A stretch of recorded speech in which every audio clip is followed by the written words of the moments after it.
কোন তুমি সুন্দৰ বালক ইয়াত তুমি অকলে অকলে কি কৰিছা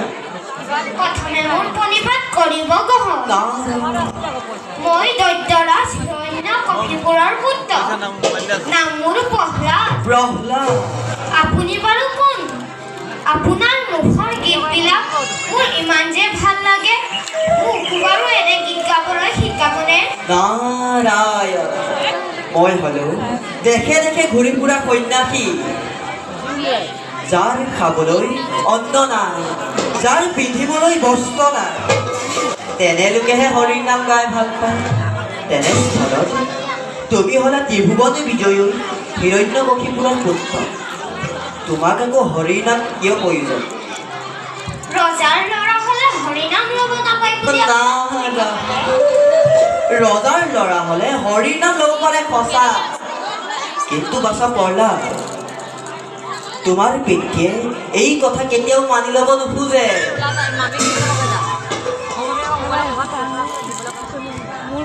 এই কাৰণে আপুনি চিন্তা নকৰিব মই মোৰ পিতৃক কওঁ তেওঁ মোৰ কথা নিশ্চয় শুনিব কাৰণ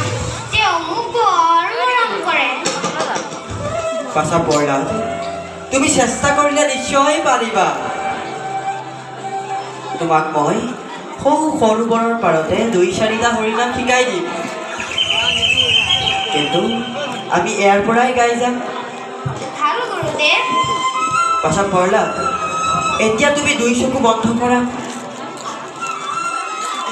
ওম নমো ভগৱতে বাসুদেৱায় ওম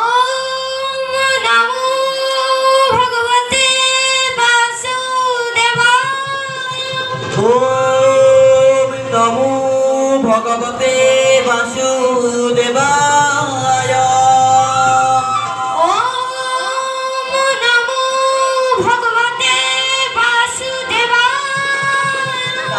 নাৰায়ণ বাছা প্ৰহ্লাদে তুমি শ্ৰী হৰিক দেখা পাইছানে পাইছো গুৰুদেৱ ওম নমো ভগৱতে বাসুদেৱায়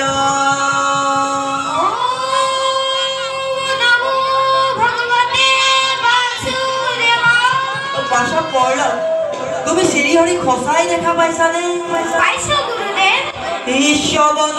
কীৰ্তন স্মৰণ বিষ্ণুৰ বাছা প্ৰহ্লাদ তুমি এবাৰ গাইছোৱা শ্ৰৱণ কীৰ্তন বিষ্ণুৰ বাছা প্ৰহ্লাদ তুমি পাৰিবা ঈশ্বৱন কীৰ্তন স্মৰণ বিষ্ণুৰ শ্ৰৱণ কীৰ্তন স্মৰণ বিষ্ণুৰ অৰ্চন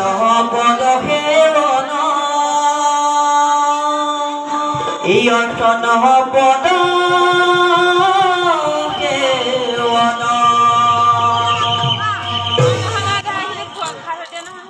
অৰ্চন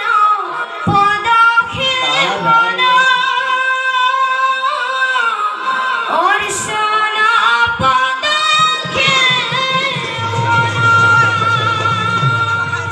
বাছা প্ৰহ্লাদ আৰম্ভ কৰিব পাৰিবা নহয় পাৰিম গুৰুদেৱ শ্ৰৱণ কীৰ্তন স্মৰণ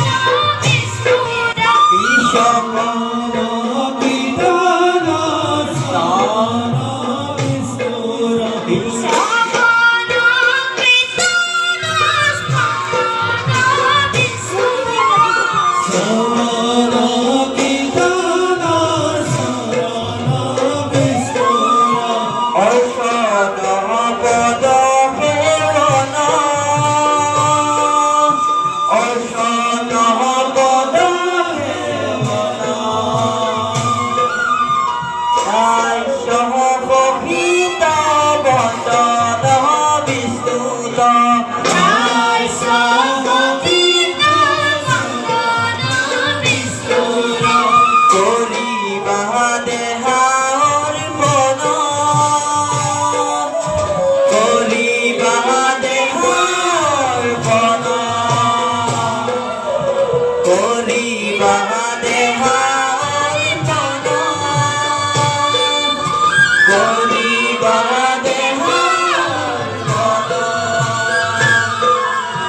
কৰিবা দেহাৰ পনা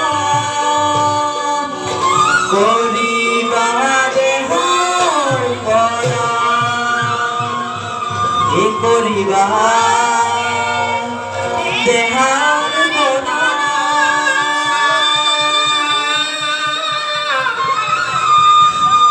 এই কৰিবা